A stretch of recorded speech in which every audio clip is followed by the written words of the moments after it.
Anyong mga kabusan, so ngayon kisok sa tour muna tayo ngayon. Tara.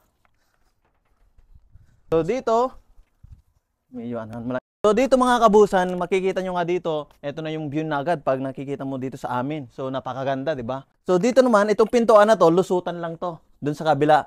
Pero mostly ang ginagamit namin pintuan ay dito. Tara. So kung makikita nyo mga kabusan, so meron nga kaming tanim dito na kalabasa at ayan nga, may mga bunga na katulad niya yan oh, ang laki pa. Ito ay, nakuha na yung isa. So, dito naman, pupunta tayo dito sa aking kwarto, no? Tara. Meron palang take bay. Di ko alam kung kanino may-ari. Sa kasama nga namin. Iwan ko muna dito. Yan muna. So, tara, pasok tayo dito sa aking kwarto. Ito, mga kabusan, bali mag-isa nga lang din ako dito sa aking kwarto. Ano lang siya, medyo para sa, sakto sa isahan na tao. So, dito makikita nyo, ito, ang gugulo pa ng mga lagayan ng damitan ko. Ayan, no? Tapos ito naman yung stand ko. Tapos banda dito mga kabusan, dito na nga ako mismo na natutulog, humihiga. Oh, yan. Tapos dito na din nga din ako nag-e-edit mga kabusan, no? At syempre, diretso na nga din yan. Ito na mga aking gamit. Tapos dito naman mga kabusan, ito din yung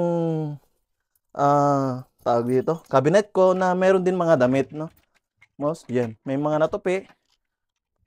Pero pag tinamad na dahil sa four season nga dito sa South Korea mga kabusan, kaya madaming mga damit na nakasampay katulad na nga lang dito. Oh. So eto mga kabusan, eto nga kung makikita ninyo, meron na akong box dito, kulang pa, meron pang isa para mapuno ko nga din ito at katulad niyan, ilalagay ko na nga lahat ng mga gamit ko. Actually, mga ilang buwan na, 2 buwan na nga lang din ako dito mga kabusan at hindi na nga din ako magre-renew. So, inofferan ako ng amo ko na magsincere, pero hindi na nga din ako pumirma. Kasi yun nga, personal reason at gusto nga makapiling yung pamilya ko. So, Thomas na lang. So, si Samuel B na yung papalit dito sa aking kwarto. So, ang kagandahan dito sa aking kwarto mga kabusan, syempre meron tayong aircon. Yan, kapag mainit, syempre kailangan natin yan. At syempre, eto, mga gamit ko. Kung makikita nyo mga kabusan, ang gulo talaga. Ang kalat. Yan, dito sa bungad pa lang, nandito na yung sapatos ko, kabilaan. Eto. Tapos, dito naman yung anik-anik ko sa aking mukha o sa aking buhok. Yan. All dyan, pang shave. So, dito man nga mga kabusan, pupunta naman tayo dito sa aming, sala. Tara. Mga kabusan, eto pala yung isang kwarto. Ayan. Kwarto nila sa Melby at saka ni Jeff Canoy, no? Tapos, dito mga kabusan, dito na din kami nag-washing, yan, dito kami naglalaba. Tapos, eto na yung mga sampayan na namin at dispenser dito sa, kumbaga, nauhaw kami, dito na kami umiinom. Mga kabusan, dito naman yung sala namin, no? Kaming mga EPS worker dito.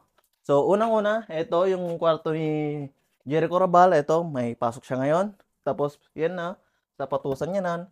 Tapos, so mga kabusan, ito na nga yung mini CR namin dito. So, ito na yung paliguan namin. No? Merong shower area. Yan. Tapos, ito. Tapos, may salamin dyan. Kung gusto mong sumayaw, habang may salamin, panoorin mo yung sarili mo. Pwedeng-pwede ka dito mga kabusan. Di ba? Maliit lang, pero syempre, kahit ano kami lahat, ay goods na goods pa rin, no? Napakaganda. Kahit maliit at cute, sulit pa rin maligo dyan. Tapos, mga kabusan, eto na yung isa naming water dispenser dito. So, bali dalawa. Para doon, kung tatama rin na pupunta dito na kami iinom, no? Tapos, meron din kaming microwave. Madali yung pampainit. Tapos, dito na din yung lamesa. Dito na din kaming kumakain, no? Dito naman mga kabusan, dito naman ang aming kusina. Tara, pasukin nga natin. Yan. So, dito na kami nagluluto, no? 4 kaming EPS worker dito sa Kisoksa, no? Yan. Nandito na din yung aming refrigerator. Usually, walang stock. Kaya di pa kami nakamalengke, no? Yan. Meron naman. Di pa nakamalengke. Tapos, syempre, itlog is life talaga kami dito sa, dito sa Kisoksa namin, ha? Aspirants na nangangarap na makapagtrabaho dito sa South Korea, mag-focus lang kayo sa pag-aaral at kahit gaano man kahirap ng sitwasyon na napapagdaanan natin, go lang. Kung kahit ano man yung maririnig natin mga negatibo, go lang, huwag natin papansin. Kumbaga, focus lang tayo sa goal. Kung gusto natin makapagtrabaho dito, mag-aral ng mabuti. Fighting mga kabusan!